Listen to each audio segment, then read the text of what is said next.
સાપ્તાહિક રાશિફળ. વૃશ્ચિક રાશિના જાતકોએ ખટપથી બચવું. મકર રાશિવાળાને સારા પરિવર્તનનો યોગ. જાણો તમામ રાશિઓનું ફળ. સાપ્તાહિક રાશિફળ. આજથી જાન્યુઆરી મહિનાનું બીજું સપ્તાહ 13 જાન્યુઆરીથી 19 જાન્યુઆરી 2025 શરૂ થઈ રહ્યું છે. ત્યારે આ સપ્તાહમાં આપનું રાશિ ભવિષ્ય કેવું રહેશે તે સપ્તાહના પ્રારંભે જ જાણી લઈએ. જ્યોતિષાચાર્યના મતે વૃશ્ચિક રાશિના જાતકોએ ખટપથી બચવું, જેથી કોઈની સાથે ગેરસમજ ન થાય. તો ધન રાશિના જાતકોને તેમની આવડતનો પ્રભાવ જોવા મળે. મકર રાશિના જાતકોને સારા પરિવર્તનના યોગ બની શકે છે, તો મીન રાશિવાળાઓમાં આળસ જોવા મળી શકે છે.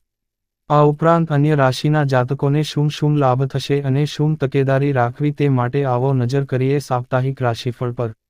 મેષ રાશિ. કામકાજમાં સમય વધુ પસાર થાય પણ અગત્યનું કામ હોય તે સંભવિત બની શકે છે. તેનો સંતોષ પણ જોવા મળે. નવું જાણવાની વૃત્તિ વધુ જોવા મળે તેવું પણ જણાય છે. આયોજન હશે તો કાર્ય સફળ થઈ શકે છે.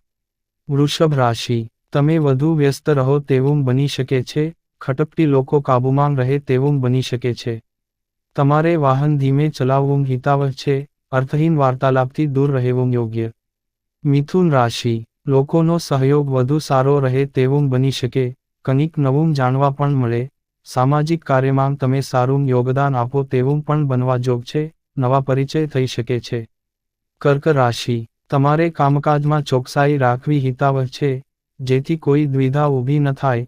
તમે વ્યવહારુ અભિગમ રાખશો તેટલો જ સારો વ્યવહાર પણ સામે પક્ષે મેળવશો, માટે ધીરજ રાખવી ઇચ્છનીય છે. ગણતરીપૂર્વક વ્યવહાર કરવા હિતાવહ છે.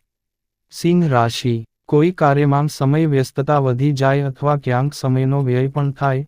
ધીરજ રાખવી હિતાવહ છે.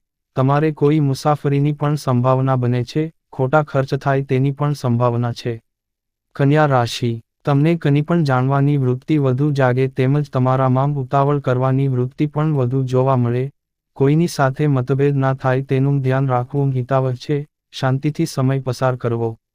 તુલા રાશિ. તમારામાં સહયોગની ભાવના વધુ જોવા મળે તેવું બની શકે. તમે પરિચિત સાથે સમય વધુ પસાર કરો તેવું પણ બને. કોઈ સામાજિક કાર્યમાં તન મન ધનથી યથાશક્તિ સેવા માટે તત્પરતા પણ બતાવો. પસંદગીની ખરીદી પણ થઈ શકે છે. વૃશ્ચિક રાશિ. તમારે ખટપથી બચવું, જેથી કોઈની સાથે ગેરસમજ ન થાય તેનું ધ્યાન રાખી શકાય. અંગત કાર્યમાં સમયનો વ્યય થાય તેવું પણ બને. થાકની અસર કામના અંતે વધુ દેખાય. ધન રાશિ. તમારી આવડત પર તમારો પ્રભાવ સારો રહે. કોઈ અગત્યની મુલાકાત સફળ થવાની વાત બનવા જોગ છે. ક્યાંક મુસાફરીનું આયોજન સંભવિત બની શકે છે. ઉત્સાહ સારો જોવા મળે.